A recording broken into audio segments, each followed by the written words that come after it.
Look at this.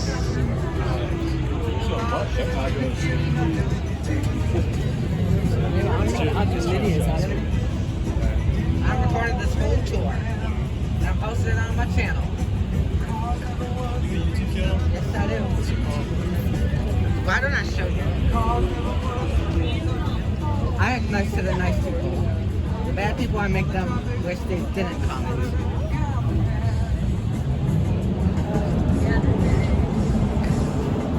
Oh yeah, that's my video. That's when one of those drivers kicked me off for filming his bus. At this point, I just wait for the police to show up until the drivers have problems with my video.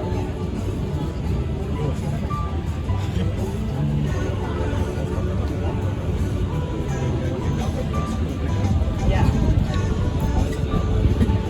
The drivers are making up the rules, and it's allowed, but the drivers think they're not allowed. So I have to educate them properly that video recording is allowed. Because at this point, I just let the drivers call the police and their supervisors.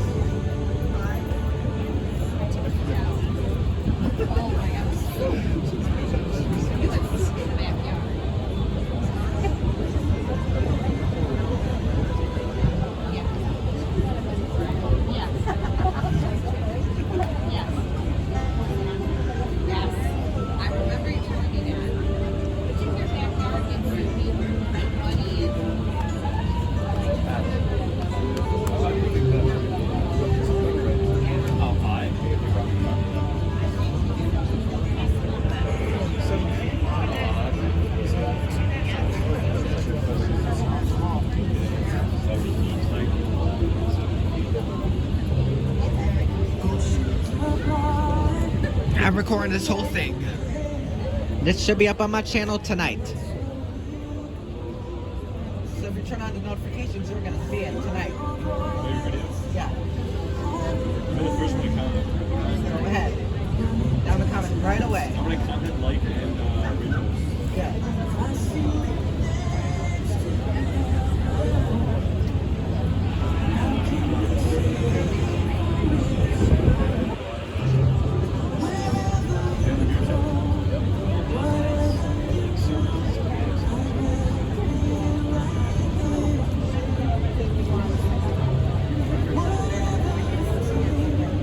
It's going down. It's coming down.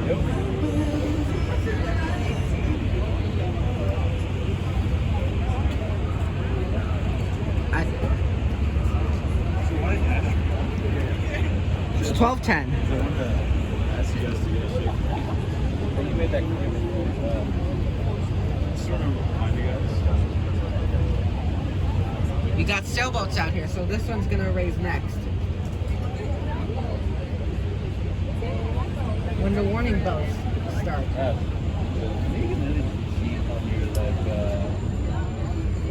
Your placement exams? Yeah. There's no point in doing it. Good afternoon, everybody. Welcome aboard the motor vessel Wendella. I'm Captain Joe. If I could please have your attention for a few minutes, I have a very important safety announcement. This vessel is licensed and inspected annually by the U.S. Coast Guard and fitted with all required safety equipment. Life rings are located on either side of the pilot house behind me and forward and aft on the main deck below. Life preservers are in labeled storage lockers in the aft section of the vessel on the main deck and under some of the aft seats on the upper deck. Please do not tamper with them as they are for emergency use only. In the unlikely event of an emergency, uniformed crew members such as myself will distribute and assist donning of the life preservers. Instructions for their use are located in the lockers and the seat boxes. Please do not stand on the seats, sit on the seat back, sit on the railings, stand or kneel on the back benches. Feel free to move about, go wherever you want, but please use caution, please lock, and do not run on board. Emergency exits are located on both decks on either side of the vessel. You entered in on one over there, to one right across. There are stairs both forward and aft. Aft is the back of the boat. Please use extra caution on the stairs. Use the handrails, and please do not congregate on the stairs. This is a non-smoking vessel, which means no smoking or vaping. There is a fully staffed bar down below in the main cabin, along with restrooms if you need them. With that, I'll turn you over to our tour guide, Alyssa. All right, who's excited to learn about Chicago's history and architecture today? Excellent. Now just keep in mind that this is a narrated tour.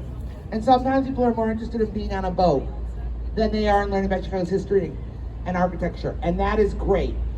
That said, it is a full boat today. So we do ask if you want to have any conversation, be it in person or on the phone, no matter how quiet you think you are. If you go downstairs, I recommend the bow of the boat. You'll get all the great views and you can do your thing while everyone else does their thing.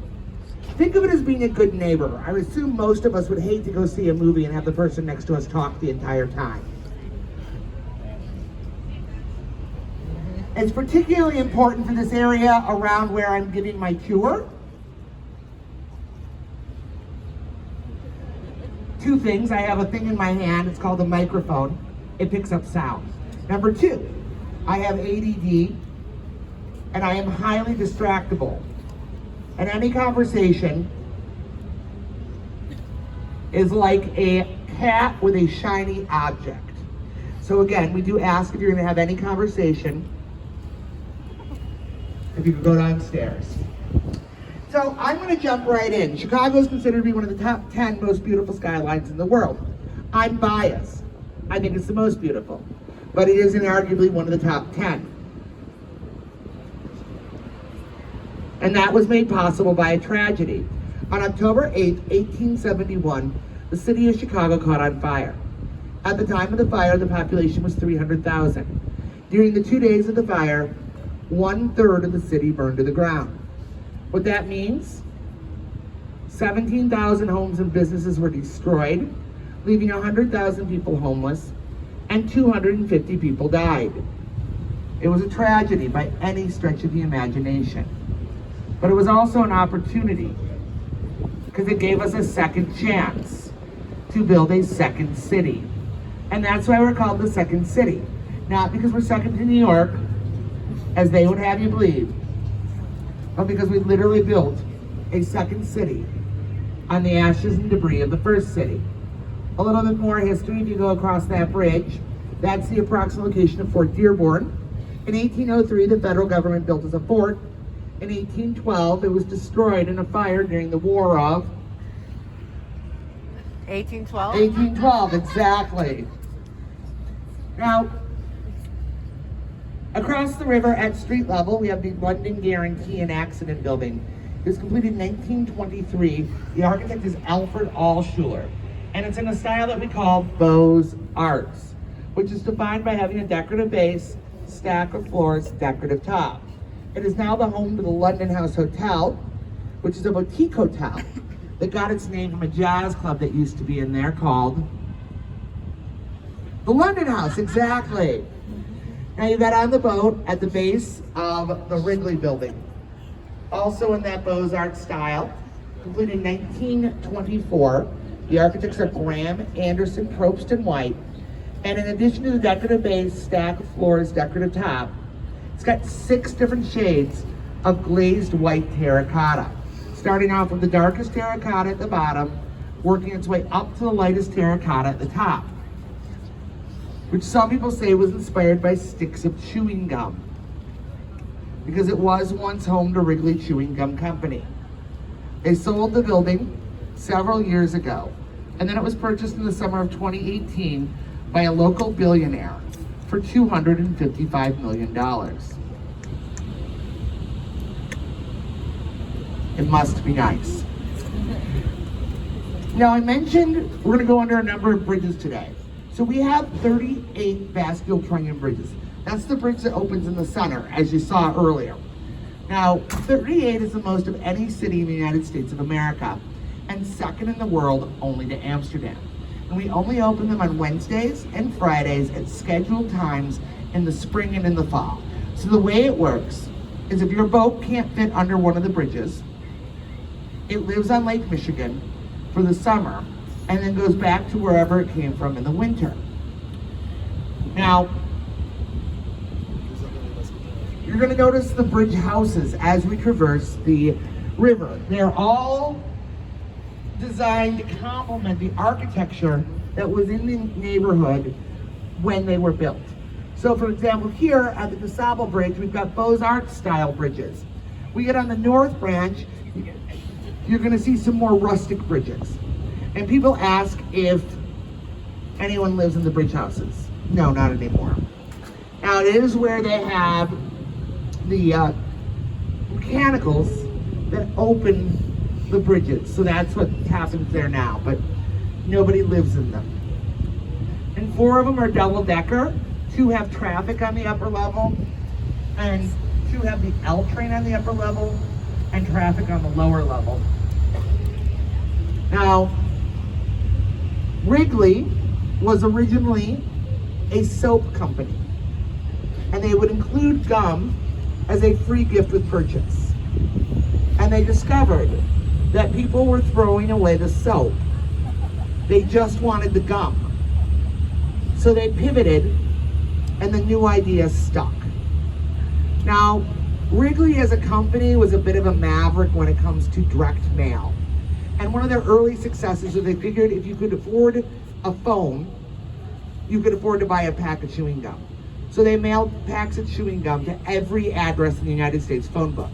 A few decades later, they had the idea to send it to 2-year-olds, including a letter that's saying it would help with their teething pain. Kind of need teeth to chew gum, but you know. Now we're gonna go down the main branch of the Chicago River, the North Branch, the South Branch, out to the turning basin by Lake Michigan, and back to the dock. Most of the tour is gonna take place on the right-hand side in the direction of travel. I will let you know when that's not the case. Trump International Hotel and Tower is the 2nd tallest building in the city of Chicago and the 6th tallest in the United States of America. It is 1,362 feet tall with the spire.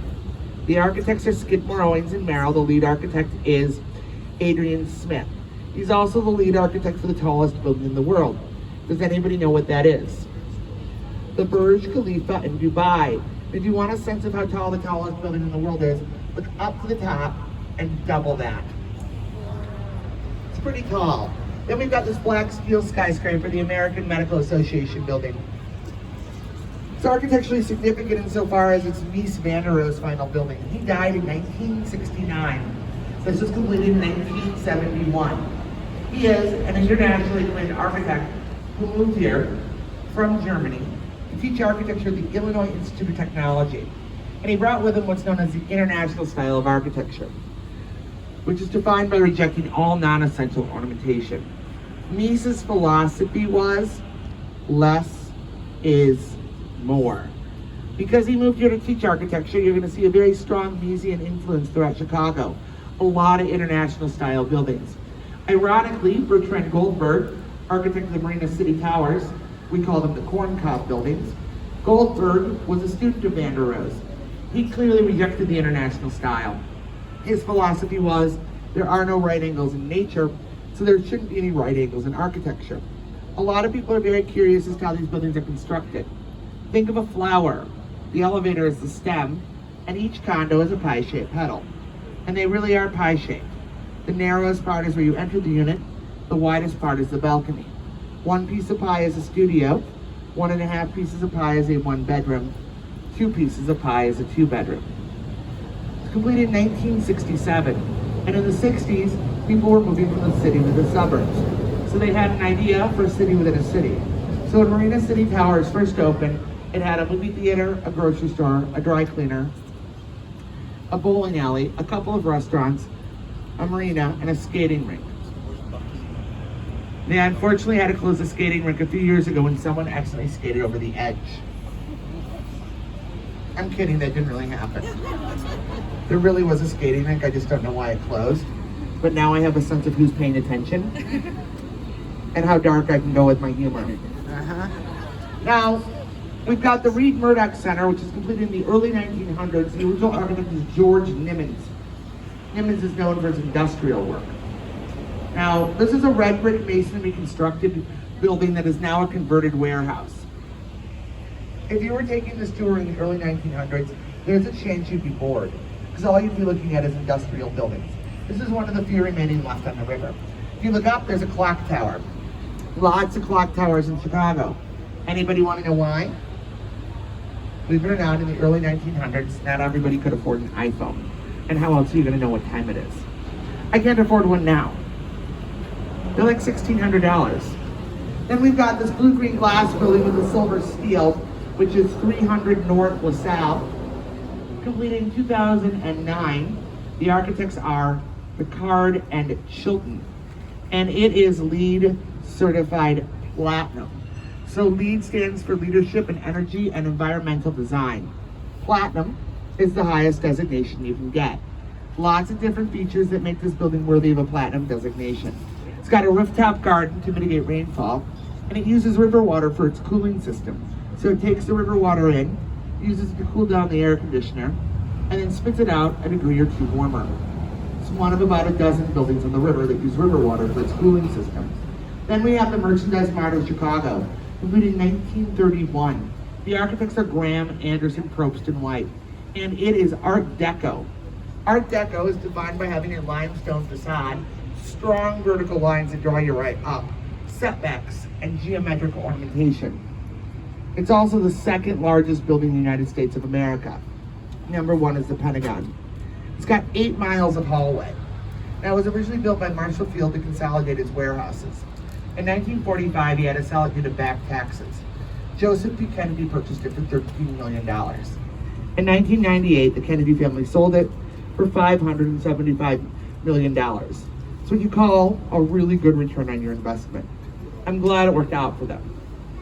They did not sell the piece of property next to the Merchandise Mart. It was a parking lot. They didn't think it would be very valuable, so they were going to throw it in on the deal in '98. Their facilities manager convinced them they should hold on to it. And they just finished developing it. It's a development called Wolf Point. Now, this is an important area in Chicago's history. One of our first homesteads was here. Early 1800s, 66 people lived in Wolf Point. They had a general store, a church, a post office, and 3 taverns, which is about on point for Chicago's tavern to population ratio. It was in one of those taverns where Chicago got its name. Trying to figure out what to call this area, they decided to call it their version of what the Native Americans called it. Native Americans called this area Chicago, which means stinky onion, which is what was going along the banks of the Chicago River. So we're gonna head on to the south branch of the Chicago River. And one thing to keep in mind when we're on the south branch is that all of these buildings that are on the right side are built over active train tracks. And building over active train tracks, well, it introduces some interesting structural engineering conundrums. Best evidenced by the building 150 North Riverside. You might be looking at it wondering if the architects ever even built a Lego tower. It was completed in 2016. The architects are Getcham Partners. And on one side of the plot of land, you have the river. On the other side of the plot of land, you have train tracks. So the most the base of the building can ever be is 40 feet wide. Now you can't build a very tall building on a tiny little base, but they figured out a way to make it work. There are these silver things that go all the way up the side of the building. They're called I-beams. They're made with a steel from Luxembourg. And they're the strongest I-beams in the world. They go deep into bedrock. And on the top of the building is what's known as a mass damper system. It's 160,000 gallons of water and 4 containers on rollers. And if the computer indicates that the wind is going too hard in one direction, it activates the damper system and sends it in the opposite direction to serve as a counterbalance, or a ballast, if you will. Then we have 100 North Riverside, completed in 1990. The architects are Perkins and Will. And Boeing bought the building in 2001. They did not buy the land. They are on a land lease. What that means is that every year they pay money to rent the land upon which the building they own is built, which is ridiculous. It's just not the most ridiculous thing you're going to hear on this tour today. That's going to come a few more buildings down. Now, Boeing did relocate their headquarters to Virginia. However, they do still own the building, and the majority of employees remained in Chicago. On the other side of the bridge, we've got an Art Deco building called 2 North Riverside, completed in the 1920s. Halliburton and Root are the architects. And it's got that limestone facade, strong vertical lines that draw your eye up, setbacks, and geometric ornamentation. It was home to the very first public plaza in Chicago, as well as the Chicago Daily News, which is a newspaper that went out of business in the 1970s. But it is where syndicated columnist and my favorite Chicago journalist, Mike Royko, started his career. This whole neighborhood is called the West Loop, and it's one of the hottest neighborhoods in Chicago. You'll find some of the best restaurants in the world in the West Loop. 60, 70 years ago, it was Skid Row. All you're gonna find in the West Loop then is gin joints, flop houses, and broken dreams. It got turned around when they built a series of 4 buildings called the Gateway Center.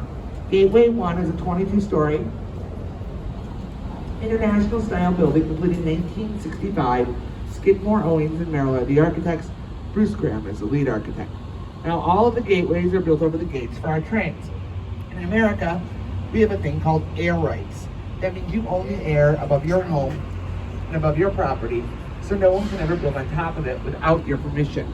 Through the years, the owners of the Union Station have sold their air rights to 6 different entities, who've turned around and resold them multiple times. It's to the point where the owners of the Union Station can't quite figure out who owns what anymore. And it's a little confusing. It is, however, the most ridiculous thing you're going to hear on this tour today. People are buying, selling, and renting air. Gateway 2 is an identical 22-story international style building completed. It's Gateway 1, completed in 1967. Skidmore, Owings, and Merrill are the architects. Bruce Graham is the lead architect. On the other side of the bridge is the white building. That's Gateway 3, completed in the 1970s. Skidmore, Owings, and Merrill are the architects. Bruce Graham is the lead architect. It's also an entrance for Union Station. And a while back I took a train, and I got to Union Station super early. So I decided to sit outside and watch the boats go by. It was me and one other guy. And after about 20 minutes of sitting there in silence, he turns to me and he says, "Do you think the tour guides ever get bored saying the same thing all day long?" I'll never tell. Now, as we come out from underneath the bridge, coming into view is a 3-story block addition to the X bracing on the side.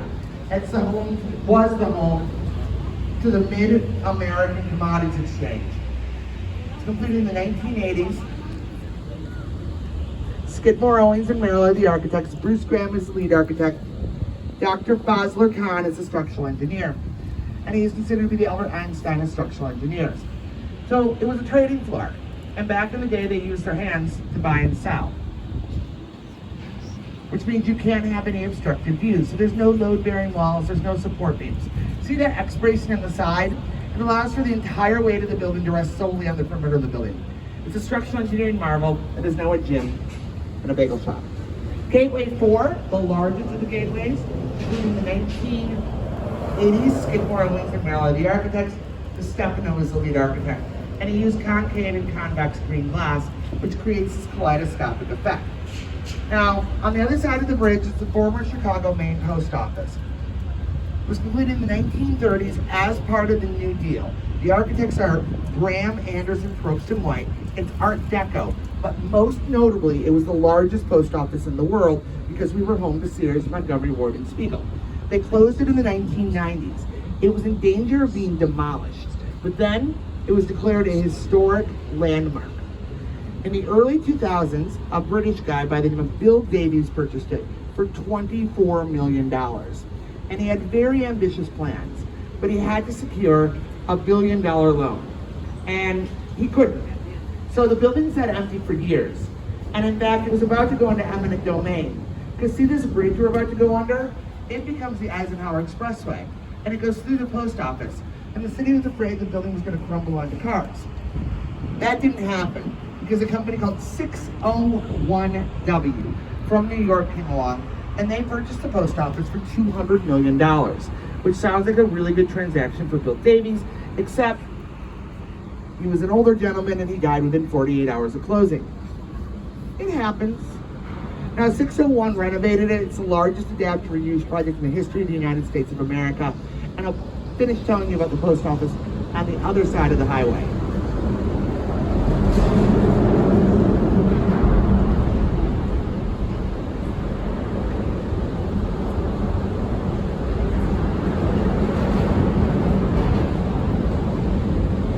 Now, it's absolutely stunning because it does have that landmark status, so they used all the original fixtures.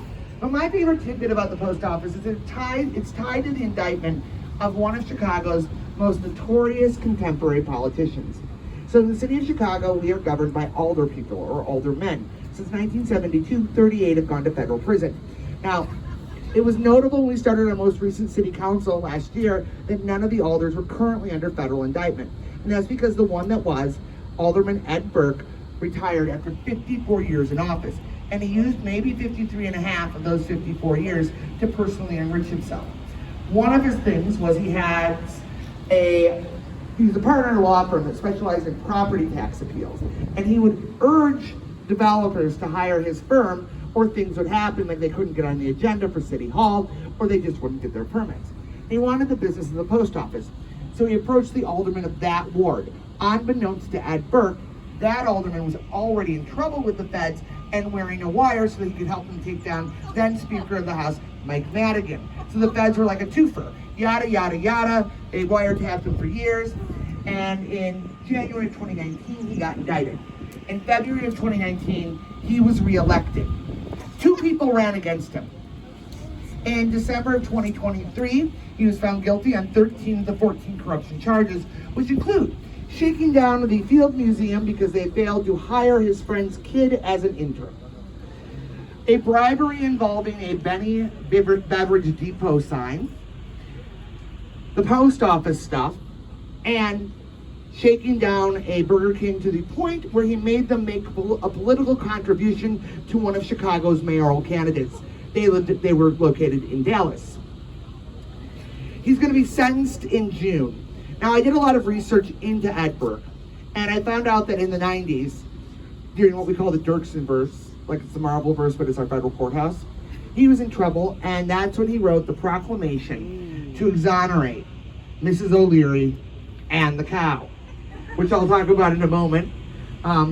So right here we have, this is called River City. It was completed in the 1980s. Bertrand Goldberg, architect of the Marina City Tower, is the architect. And his plan was to have 3 buildings that were going to snake along the riverfront. But the city would only approve 1 because they were concerned about density issues in the South Loop. They're not anymore. Same general idea as Marina City Towers, and that it's a city within a city. It does have a 1-acre indoor climate-controlled park, because nothing says time in nature like recycled air. All right, so we have over here, we have a strip mall. And if you go a block west of that, there's a red and white radio antenna. That is the approximate location of Mrs. O'Leary's barn, where the Great Chicago Fire started. And to prove we have a really good sense of humor about things, it's where we train our firefighters. Now, we're headed towards Chinatown. We've got a train yard over here. Up ahead, we've got a power plant. I'm going to take a moment to tell you about Chicago's history, because I love Chicago's history. Chicago has a fascinating history. I like to say Chicago has been Chicagoing since they started Chicago. That said, very little of it is appropriate for a river architecture tour. If you're interested in knowing more, come see me during one of the breaks or after the tour, and I can make recommendations for podcasts, including that of my own. It's also important to know that we don't know a lot of specifics prior to 1871 because the History Museum and a whole tranche of source material burned in the fire. We do know that in the 1600s, we had our first European visitors, Marquette and Joliet, and they were here on a mission on behalf of a country called New France. We call it Canada. And they made a recommendation of a portage between the south branch of the Chicago River and the Des Plaines River, which I'll elaborate on later in the tour. Then, in the 1700s is when we had our first non-native settler, John Baptiste Pointe du Sable. We don't know a lot about Du Sable. We know he was Haitian. His mother was African, his father was French, and he set up a very successful trading post. And I'll point out where it was when we go by it. Now, in 1837, we incorporated as the city of Chicago. So now we're gonna go back to the fire, because I got to the aftermath of the fire, we're gonna tell you really how it started. So we know the fire started in Mrs. O'Leary's barn. Legend has it, Mrs. O'Leary went out to milk her cow. The cow got a little excited, kicked over a lantern, and ended up burning down the entire city of Chicago. This was widely believed, and Mrs. O'Leary was hated and ran out of town. We later found out it was a made-up story by an out-of-town journalist, so they could sell more papers the next day. And in 1998, the City Council of Chicago voted to exonerate Mrs. O'Leary and the cow, thanks to Ed Burke and his no jobs. Now,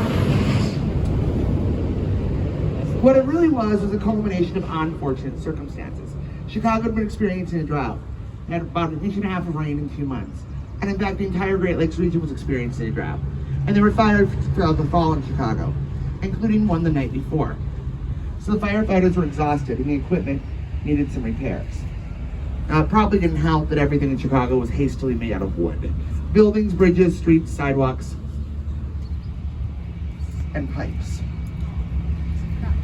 Also, it started in the industrial part of town, which means warehouses. And in the path of the Great Chicago Fire, there was a warehouse that housed coal and another one that housed matches. It got out of control pretty quickly.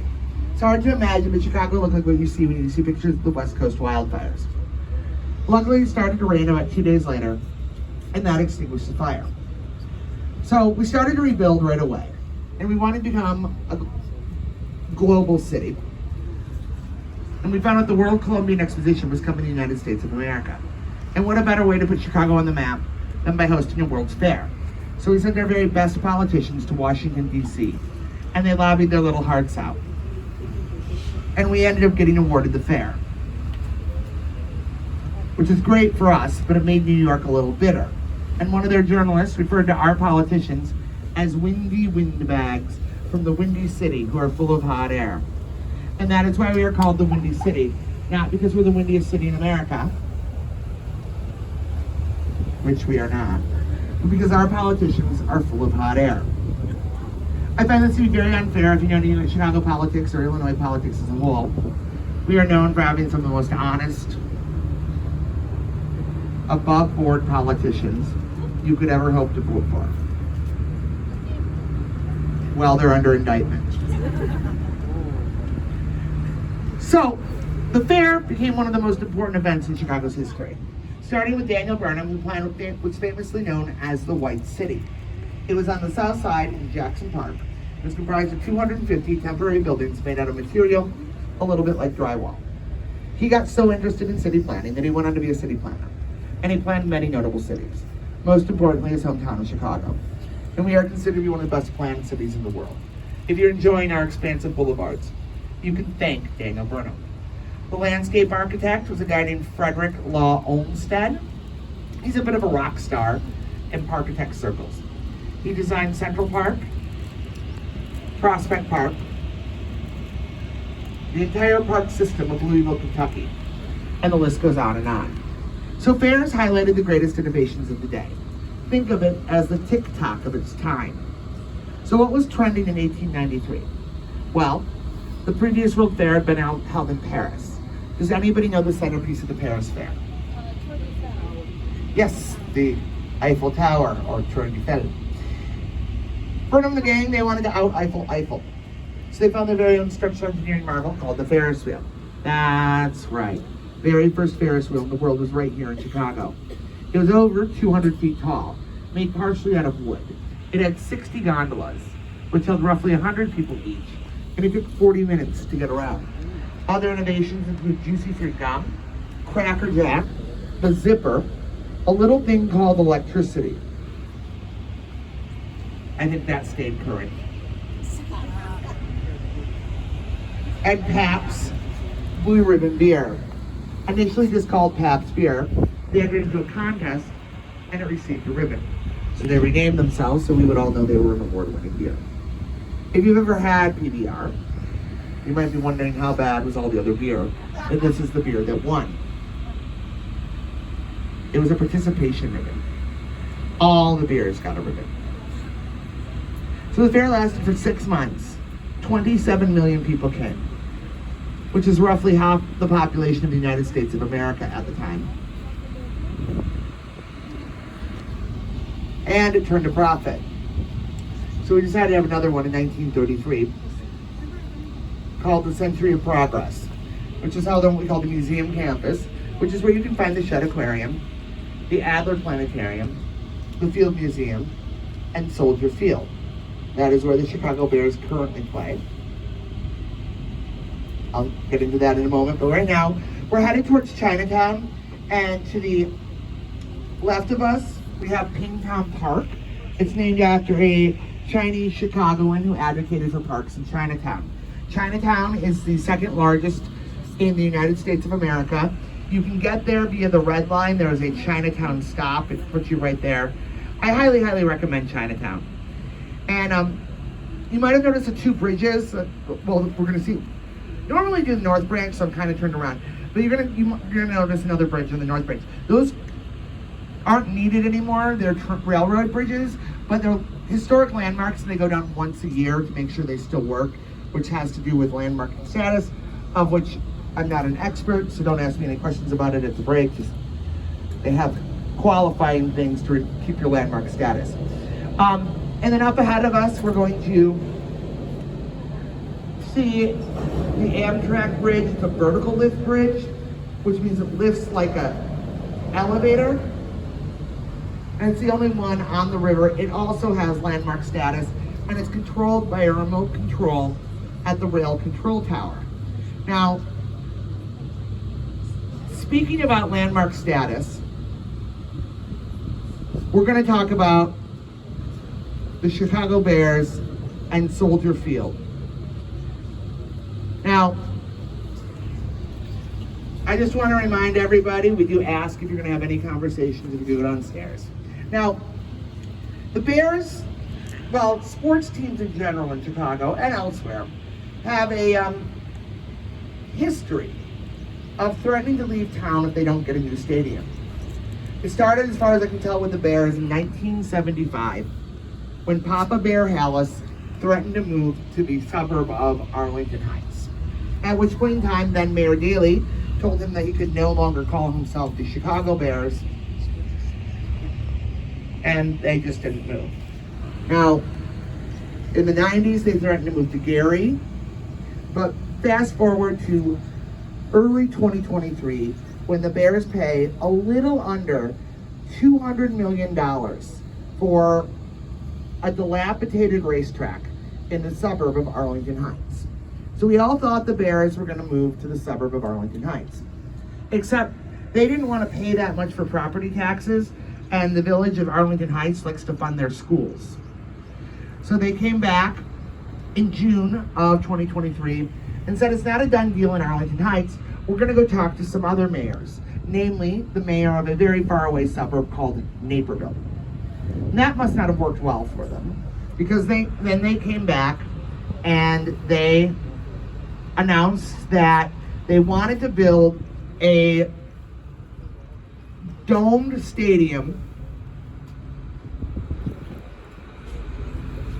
on the south parking lot of their current stadium, which is something that Mayor Harold Washington offered to give them in the 1980s, and they rejected. So that happened. And then the Chicago White Sox. Now, as a context creator here, the White Sox are very bad this year. They have won, last I knew, 8 games. There was actually a piece in the Sun-Times on how it would be more fun for the city of Chicago to just actively play for them to take the record of being the worst team in the history of Major League Baseball. And you're embarrassed for the teams that lose to them now. But a couple months ago, their owner, Jerry Reinsdorf, said that he was thinking about moving to Nashville. But nobody really paid attention. So then he came out and he said he wanted to build a new stadium in what's known as the 78. So the 78 was all this property that we just passed on now the right side of the boat, and it's going to be a new neighborhood. And the 78, 62 acres. If you'd taken the tour 3 weeks ago, I would have told you I didn't think the 78 was ever going to happen. It's going to happen, just not in my lifetime. And I only say this because we had the urban planner for the 78 come talk to us, and he said it takes a generation to build a neighborhood, but they need an anchor. So first they went for Amazon, and they got rejected, which we came in 4th. Then they tried to get the casino, and that didn't happen. So they want the Sox because it would anchor it. Now, they did produce a rendering, and everybody saw the rendering. Again, we do ask if you're going to have any conversation, if you can go downstairs. Now, we saw the rendering. The rendering was really cool. But all people, White Sox fans, Cubs fans,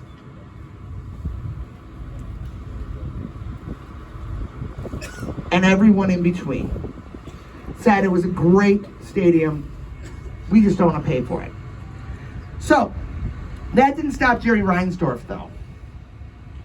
And he and his lobbyist, they went to Springfield, which is the capital of Illinois. And they asked the state for $2.1 billion. It gets worse. Then Jerry came home and he did an interview with Crane's Chicago Business where he outlined that he planned to ask the city of Chicago for $900 million. That's $2 billion that we're at. And then he managed to insult the neighborhood of Bridgeport, which has been home to the White Sox for about 100 years, and the fans. It is the fans' fault that his team is really bad. You see, they don't want to go see games. So they're not giving Jerry money, so he doesn't have money to pay for the highly paid players. Here's the thing, he's never done that. So they've gone to Springfield to ask for money. One of the lawmakers is like, hey, the Bears want a stadium, the Sox want a stadium. Get together with a guy named Kirk Bailey, who's the developer of the Money Guy at 78, and come forth with a plan that would fund both stadiums. And they didn't do that, and it wasn't like just straight up asking the taxpayers for billions of dollars, because Kirk Bailey actually knows how things work in the real world. Now, I didn't pay much attention to it because it's moot. 2 weeks ago today, the Bears had a press conference to announce their plans for the new stadium. A couple things. An hour before the press conference, somebody asked our governor, Governor Pritzker, who was not invited to the press conference, by the way, how he felt about funding the stadium, and he said he was skeptical that it was the best use of taxpayer dollars, which is politicians speak for not happening. They also didn't invite anybody from the Chicago Park District who would have been the landlord. And they, for a lot of plans, they are going to ask us for $2.4 billion. But it's not new taxes, it's just hotel taxes, it's already in a fund. But they have to get the state's approval to access this money. And they're telling people a couple things. Number one, it's going to happen before the end of May. And number two, this is a fulfillment of Burnham's plan for the lakefront. I'm pretty sure Burnham was crying at this idea. About an hour after the press conference, the Speaker of the House of Illinois said, I'm going to repeat to you what I said to the Bears privately last week, which is basically, no standing on the benches, please. Which is basically, if we took this to a vote now, it would fail miserably. Then the President of the Senate came out and reiterated the same thing. So, it's sort of dead in the water now. And then the next day we found out that there's some just non-starters in the conversation, and that is namely that the Bears have the Soldier Field. So the Park District owns Soldier Field. And the Bears, or the Soldier Field has other events like Taylor Swift concerts, U2 concerts, Beyonce concerts. If there's a big outdoor concert, it's at Soldier Field. Or maybe at Wrigley Field. But the Bears seem to think they're going to keep all of the revenue from anything that happens in the stadium that they don't own that's being paid for by the tax dollars. So that's a non-negotiable. So right now everyone's really, really mad at the Bears. But I do have confidence because Jerry Reinsdorf is going to come public with his plan to fund his stadium. So he might be the most hated man in Chicago pretty soon. Now, here's the thing. Because I do have a history podcast, and I did a history of Sox Park and Soldier Field, and I can talk about them forever. But I went back through the late 80s when they were both clamoring for new stadiums, and we actually gave the Sox a new stadium then, so their stadium was only 30 years old, and a mile and a half south of where the new one would be. The headlines were exactly the same and I found a quote from then mayoral candidate Jane Byrne about then Mayor Harold Washington. And I called my dad and I read it to him. And he thought I was quoting from the 2023 Chicago mayoral election. That's how little things change in the city. Sox Park, Bears, yeah, same thing. So I'm gonna take a brief pause for just a little bit. If you have any questions, now would be a good time to get them answered. And then we will pick up the tour basically on the other side of the highway, Congress Highway Bridge.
Uh-oh.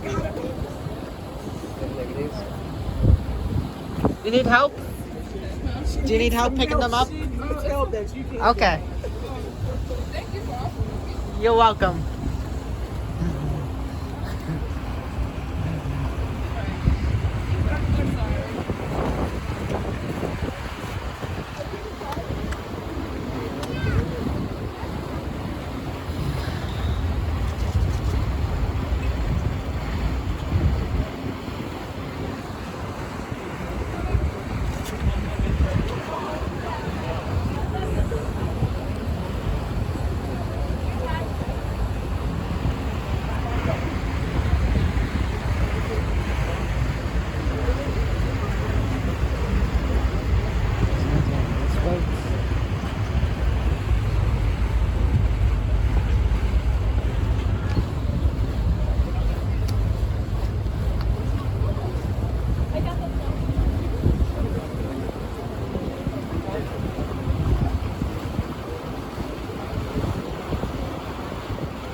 Here we come to the first celebrations.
Tour's gonna pick back up now.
right side of the road, there's a very tall black building with a flat roof and two white antennas. The Willis Tower. It is the tallest building in the city of Chicago, the third tallest building in the United States of America, and the 26th tallest building in the world. It is 1,450 feet tall. It was completed in 1974. It was the tallest building in the world. And it remained the tallest building in the world for 24 years. It was built when the world headquarters was here. They actually sold the building.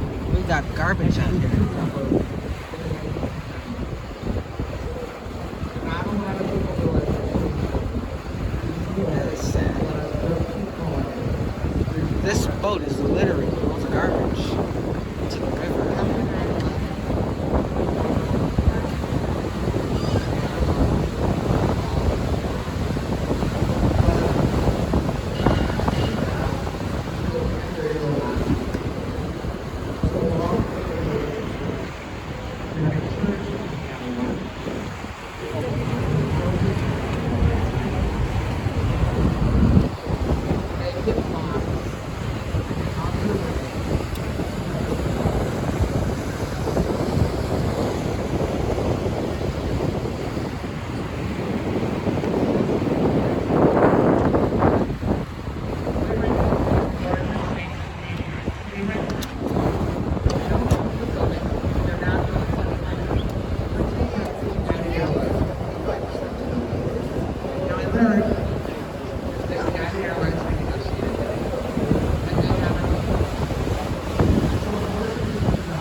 everybody who does hello.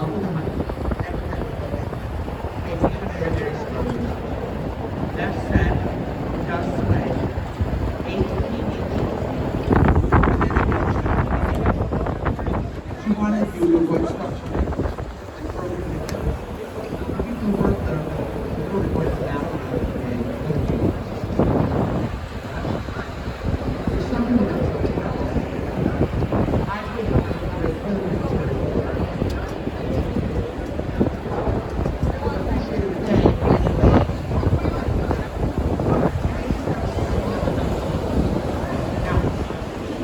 I think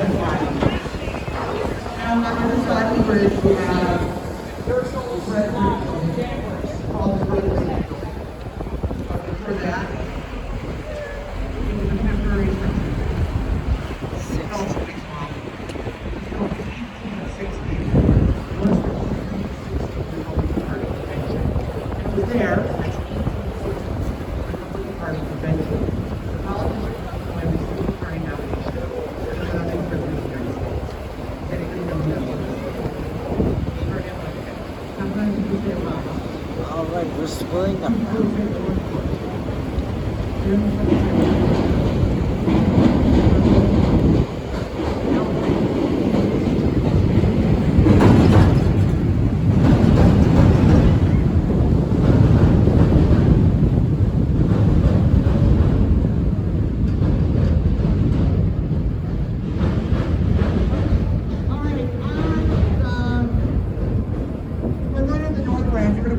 These two different banks, I'll let you know the direction of travel.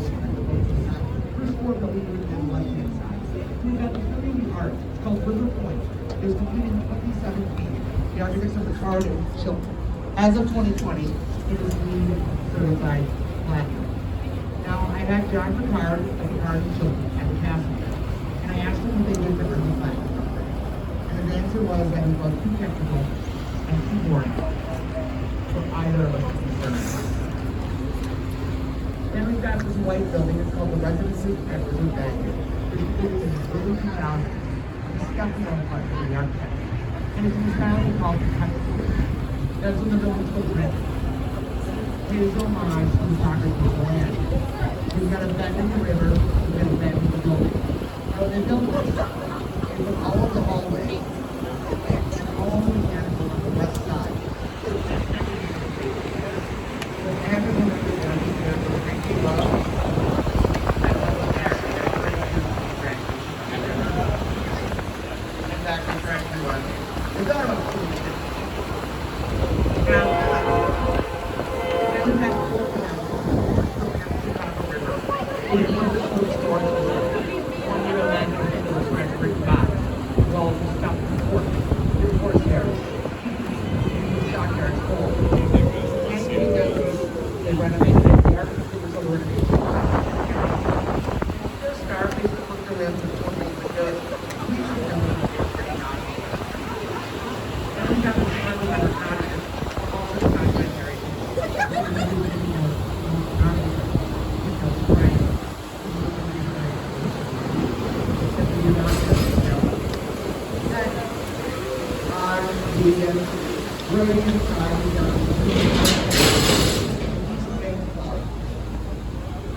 The high-end fitness facility,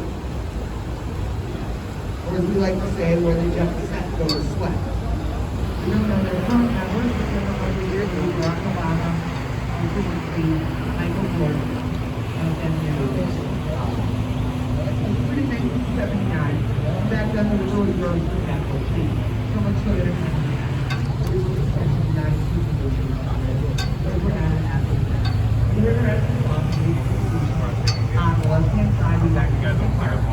Go right ahead. And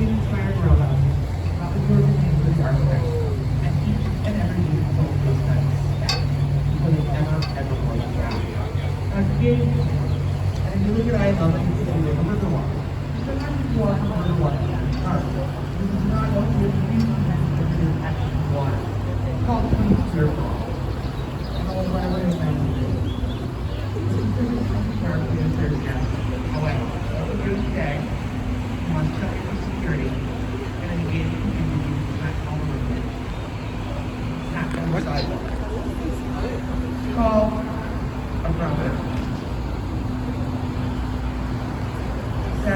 are right here, to go further. On the right-hand side, we have the Riverbank Walk. This is an excellent example of that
Oh, I love this park.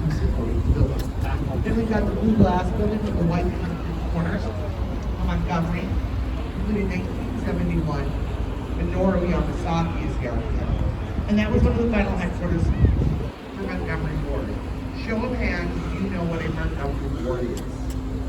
I do say is because there's one store remaining. If you don't know, I'm going to tell you. It was the very first Toyota Cadillac company in the world. Brought up by a Chicago area. If you're not familiar with Toyota Cadillac, you committed and demand and vote. We used to put items in our shopping cart by circling them into the marketing stage. We were ready to place that order. It was attached to the wall. And then someone else on the other end. And this time on every ward, we were also on the stairs and steel. Now, in the city of Chicago, we owe Aaron Montgomery Ward a huge debt of gratitude. We have 26 miles of lakefront property with no commercial development. And it is in part thanks to Aaron Montgomery Ward. In the late 1800s, we had an office on Michigan Avenue overlooking Lake Michigan. And people were starting to build across the street. We found a very early plan for the city of Chicago designating that spot as open free wrong. And then he spent 20 years presumably his friend to prevent the building of the property. He later said, if he knew it was going to take that long, he wouldn't have done it. We are forever grateful again because the property is Grant Park, which is considered Chicago's front yard.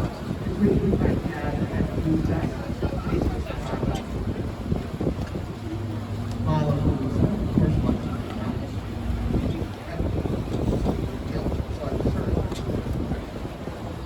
he really wanted to go to the state. Now, Montgomery Ward had a lot of property. On the other side of the bridge, there's a county domain. This is warehouse Montgomery Ward. After this time, it was the largest country in the United States. This is the prairie style garden, which is such a sacred way. It's lower to the ground, strong and sweet horizontal. Like prairie. Now, they renovated it in the early 2000s. They got one out of here. The old timey kind of. Starting in working here at Montgomery Ward. We were expecting to lower off and down the hallway. I used to make a joke that no one would roll with that. And then I found out that we were not. Oh, which way are we going? I don't take eating a lot of trash. With that, I turned on, we talked about what we want to talk about architecturally on the North Branch. Some of you guys have come a little pause, and I'll pick up some mics and get back to where some of you jumped on all the branches. If you have any questions, now would be a good time to ask.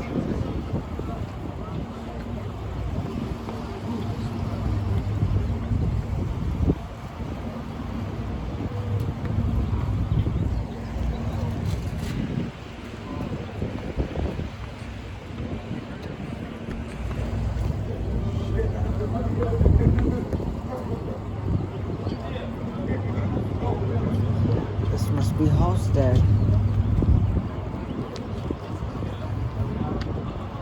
That's rough.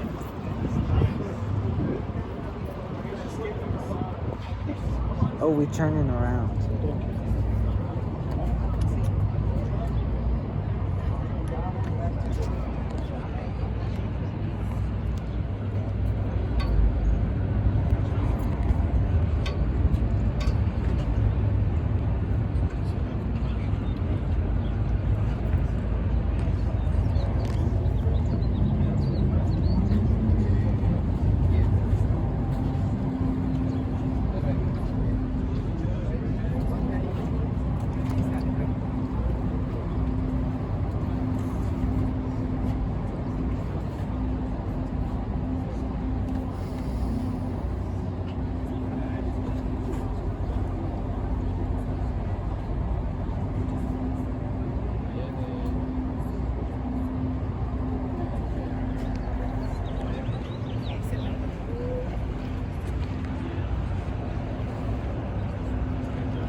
It's an excuse to be out in the sunshine.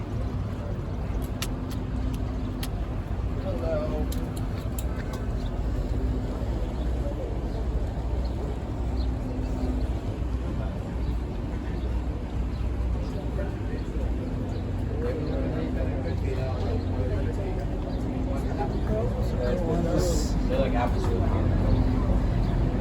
mean, technically I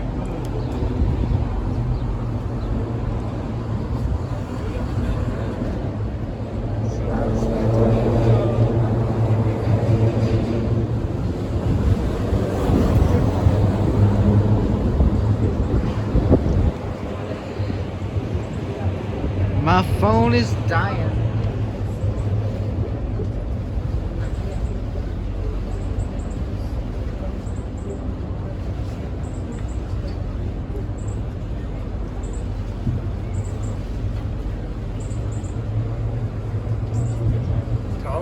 Yes, Enjoying it? I love it. Smells like burger. Yeah.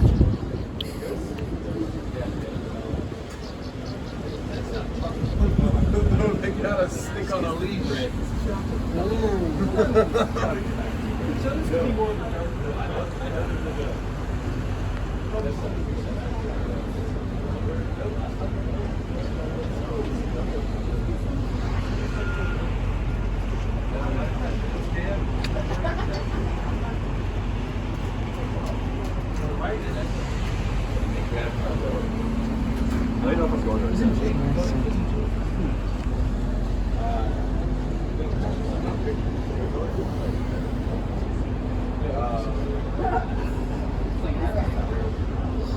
This means the tour is almost done. It's the whole grade. I don't want to go somewhere with the whole grade. That is.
My camera is about to die in about 10 minutes.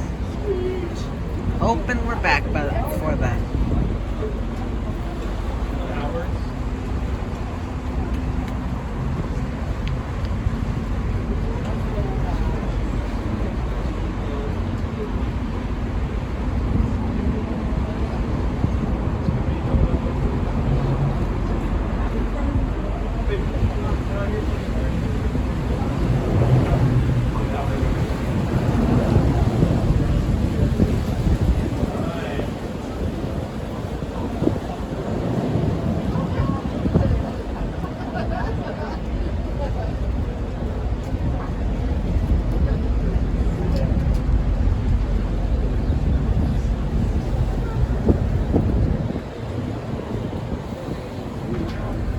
Easy, easy.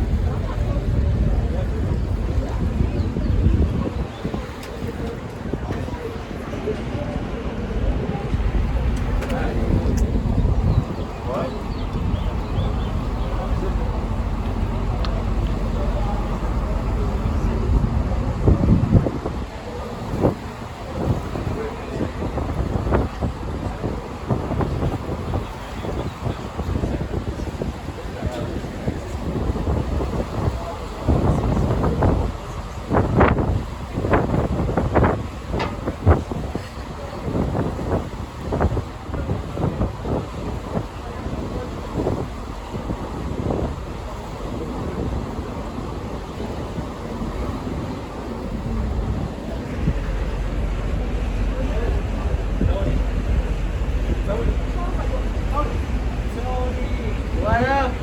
Look up. It's above you. Oh, there you are. I didn't know you were calling me from up here. From up there. I didn't know you were calling me from up there. At least I know where you are now.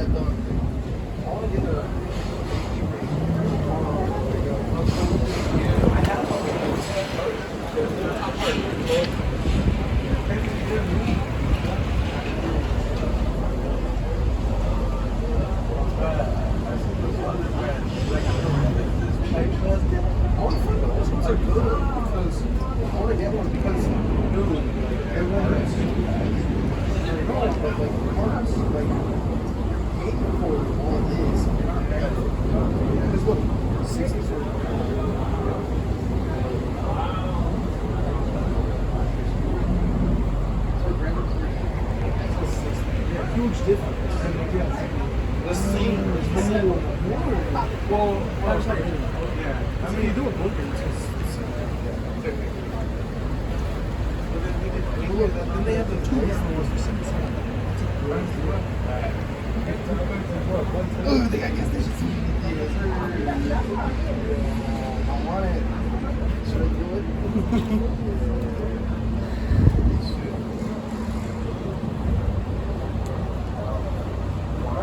I'll look here. Seems like this is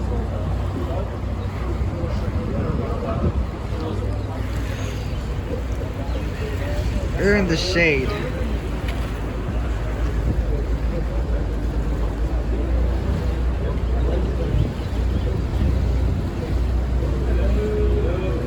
They're not looking at us.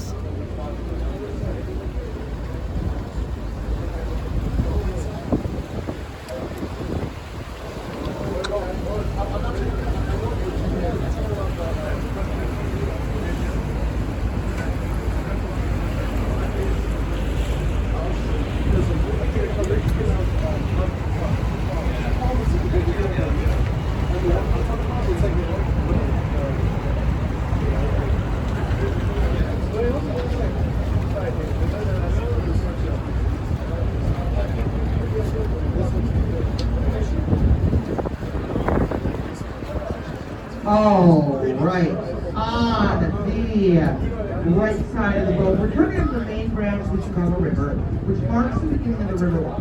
And I'm going to tell you all about the Riverwalk in just a moment. The first show out of was Green Glass Building, 333 West Wacker, completed in 1983. The architects are Cone, Patterson, and Fox. And it's in that style we call contextualism, which again is in the building footprint, plays no rod in the topography of the land. We've got a curve in the river, we've got a 360 foot curving glass curtain walls. On the street side, it conforms to the grid. On a lighter note,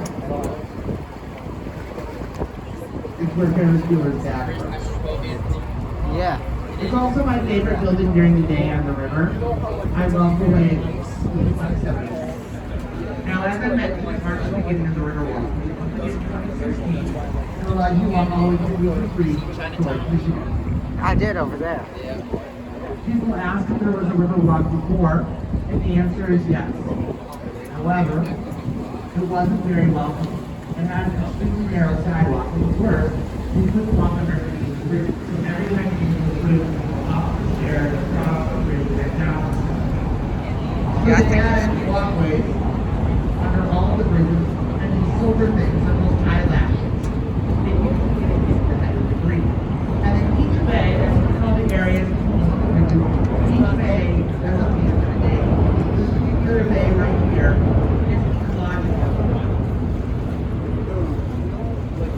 It's called the Cove. It's got floating yards of fauna that's native to the Chicago River. You can fish there. It is catch and release. We do not recommend you eat fish from the Chicago River. The good news is there's fish in the Chicago River. And in fact, all told, there's about 30 different marine species in the Chicago River. In the 1970s, we had 5. And in fact, in the water, there are cloths that have microorganisms to feed the fish. And we've got what's known as the fish of cow, which is designed to promote the spawning of more fish. So the thing about it is kind of nice. They can go for a romantic dinner. The hotel is very far away. Now, Mayor Daley commissioned the Riverwalk about 15 years before it got complete. It had always been the vision of the leadership of the city that the river would be the centerpiece. I live here now, and while I certainly don't speak for all Chicagoans, I feel fairly secure in telling you we didn't really care about hanging out. And in fact, if you told me that on rainy days people would be walking along the Riverwalk, we would have looked beside us. But I work when it rains, and there's always at least one person walking along the Riverwalk. Now, come on, we've got to look to the right page of the staff board of the glass and steel. 77 was Lather. And in the 1990s, the architect was Ricardo Goldfish. And it's in a style we call classical modernist. At the base, we've got arches, which we associate with classical Roman art.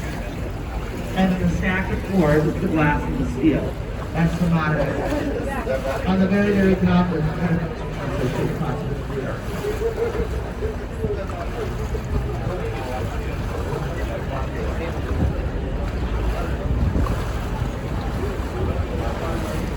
Then we have 55 West Blacker.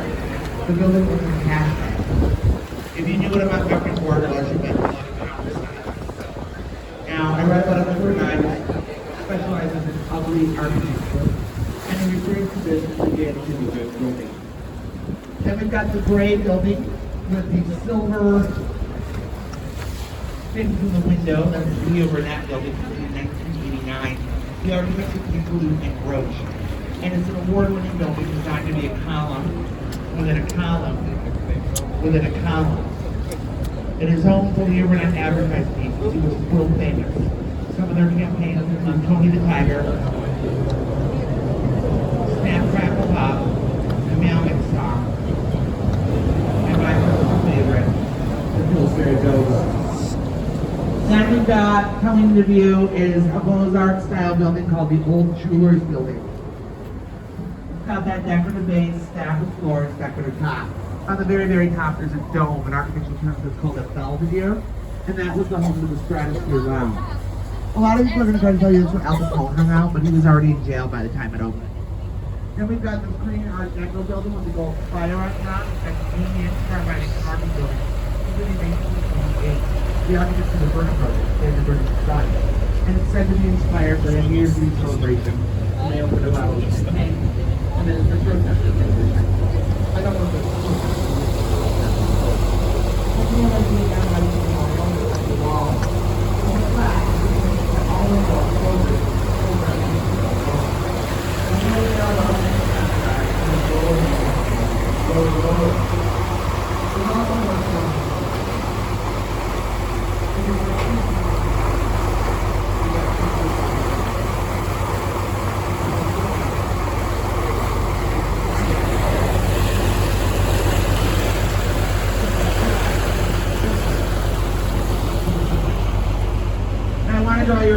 under the left-hand side of the boat, we've got the Wrigley building, that's what we got on the boat. And then across the street from that is a neo-Gothic tower called the Trinity Tower. Including 1925. The architects are Wendella and Howell. And it's inspired by a European cathedral. So if you look up towards the top, there are flying buttresses. In European cathedrals, flying buttresses are low down. The Trinity Tower, they are nearly now the Tribune company moved out and the building is going behind. And I was thinking about it, but then my commute, and I used my commute to improve my commute. You know, stadiums. Yeah. Oh, and they raised like $700 Okay. Now back to the right side of the boat. Oh, we're not quite there yet. So the latest addition to the Tribune Tower is a thing called the Ice Cream Museum. It was a pop-up, but 3 years later, I mean, it's here.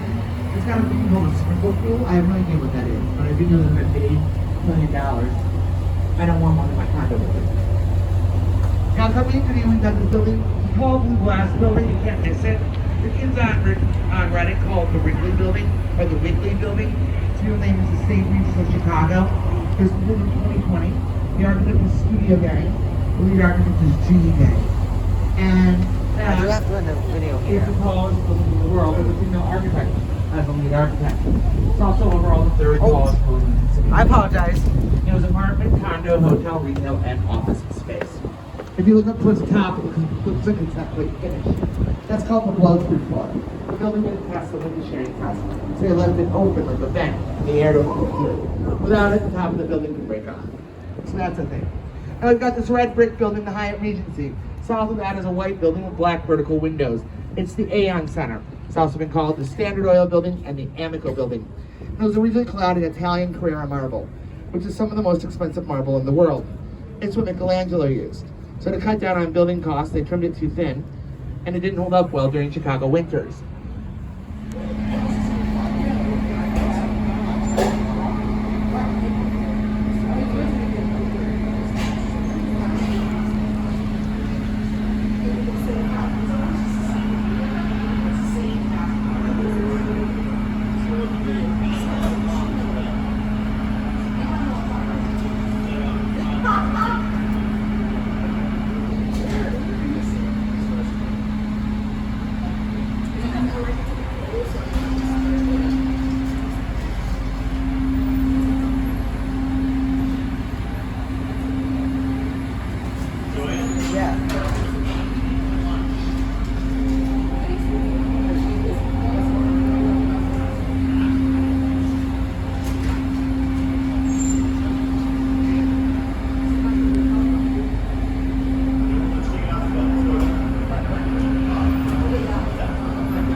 All right, folks, on the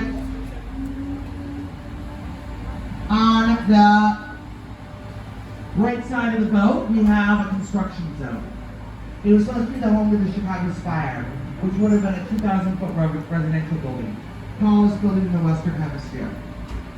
In 2007, they did a 70-foot foundational hole. In 2008, we entered the Great Recession. In 2018, a company called Related Midwest put in a proposal for 2 buildings. One, 850 feet, one 1,000 foot. Both residential and hotel. In the city of Chicago, the alder person has initial approval of any development in his or her ward. And the alderman wouldn't approve it for 2 reasons. They didn't want a hotel, and the building would be tall. So it sat for a little longer. And then, on or around March 12, 2020, they sat down with the alderman and they negotiated. And they agreed on 2 buildings, one 550 foot, one 850 foot, residential only, regular apartments, no hotel. And then they finally started to work on it in December of 2023. Because they have a big immovable foundation for a circular shaped building. And they're building a rectangular shaped building So they had to do some structural engineering. And they came and did an educational event and explained it to us, but over my head. But it's going to be stunning. As I said, it's residential, and it's going to have about 350 affordable units. So that's pretty cool. Now I've got the Sheraton Hotel here, one of the larger hotels in the city of Chicago. It's got a banquet facility the size of a football team on a football field on a certain view. Perfect place to go if you want a nice dinner for you and 1,000 of your closest friends. Now, it's also very popular with, but I can have everyone's attention for like 2 more minutes. We've got this building with a yellow wall on top. It's the Hotel Intercontinental, completed in 1919. The architect is Walter Oshweiler. In architectural terms, that ball is called an onion dome. It was originally a Medina men's ball. They're known for Arabic art. We don't get to see a lot of Arabic art here in Chicago, so if you want to check it out, there's a Starbucks in the line. Now we've got the DeSalvo Bridge, which connects Michigan Avenue. If you don't know art, that's called the Magnificent Nine. Some of the best shopping in the world. Gucci, Louis Vuitton, you'll find it all there. At the northeast base, that's where DeSalvo set up the trading post. Lake Michigan used to come all the way from Michigan Avenue. And in the Michigan Avenue is landfill, so they can come fire. If you go south about 2 blocks, you're going to find Millennium Park, home of the Bean, which is unfortunately closed. Now, last thing we're going to have is the Chicago flag. We love our flag here in Chicago. Everything on the flag is symbolic. The 2 blue stripes represent our bodies of water, Lake Michigan and the Chicago River. The 3 white stripes represent the land masses divided by the Chicago River. The north side, south side, and west side. And the 4 stars represent important historical events. First star, 4th Year War. Second star, Great Chicago Fire. Third star, World Columbian Expedition, or the First World Fair.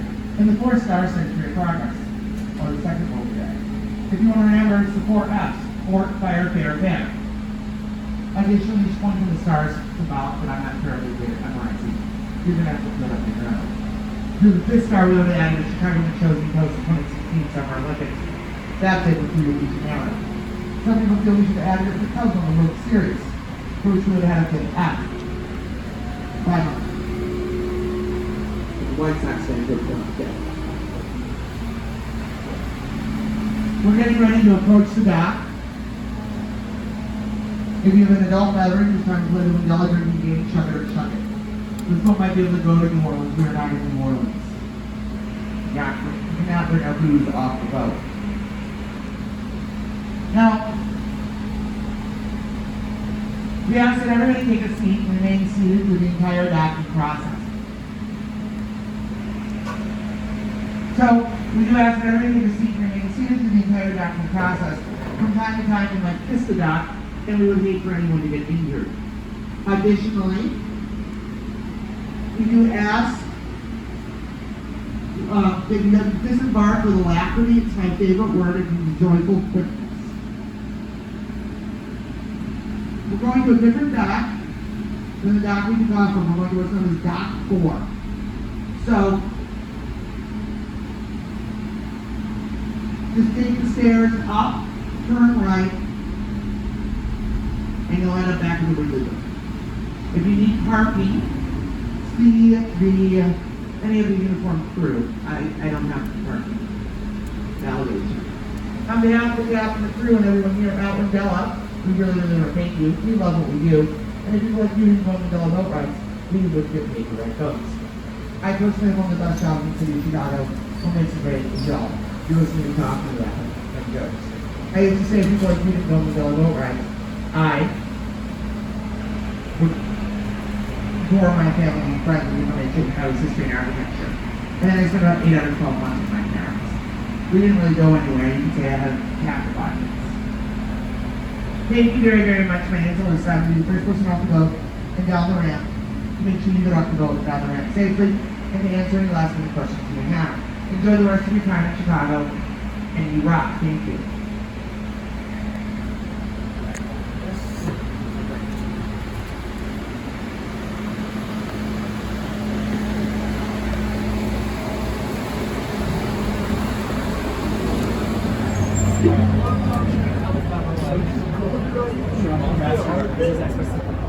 History, like,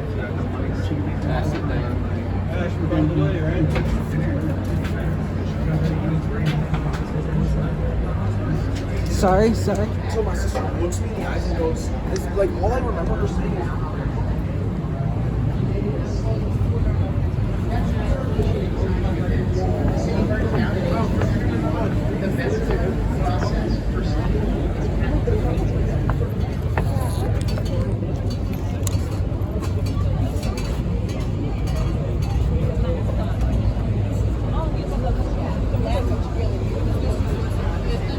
Yes.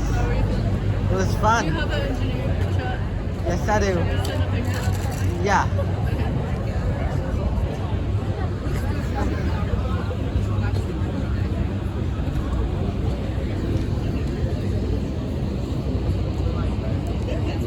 No, leave it down. Here we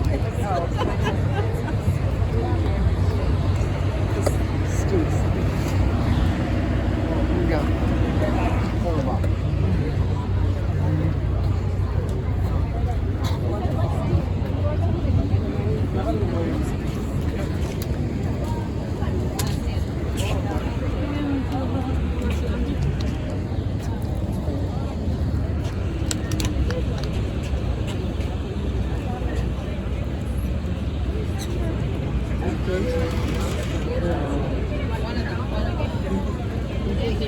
Yeah.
I thought I maybe remembered that I used to do this.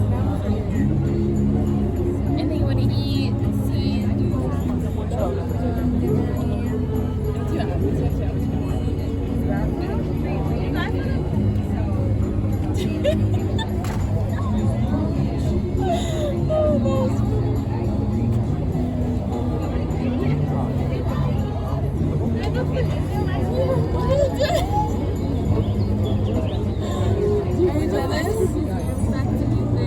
The color factory? No,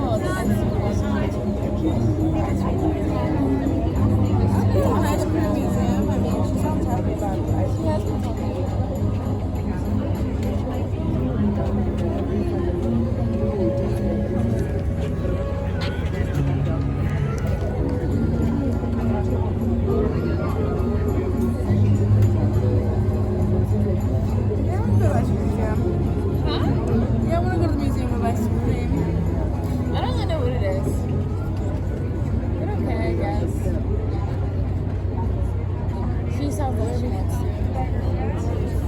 Excuse me. I guess she never made ice cream. Bye. Need some sunscreen. Exactly. I love it. It's very unique. Did you get them? No. I did. Oh. It happens. It does. Had fun, Tony? I sure did. Good.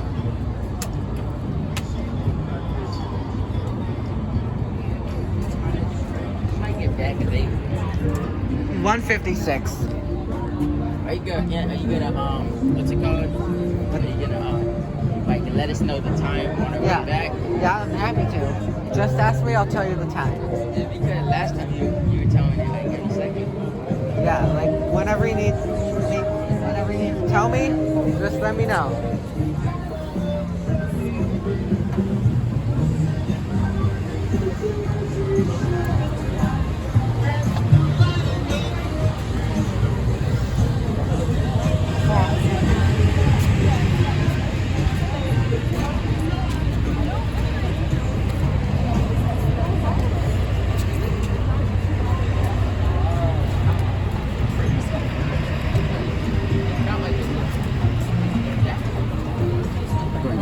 Sorry. Thank you.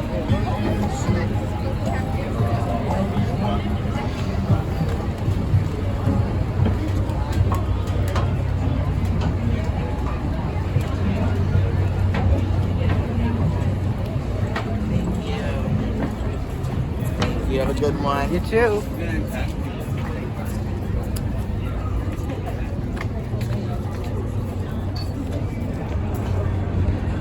This is,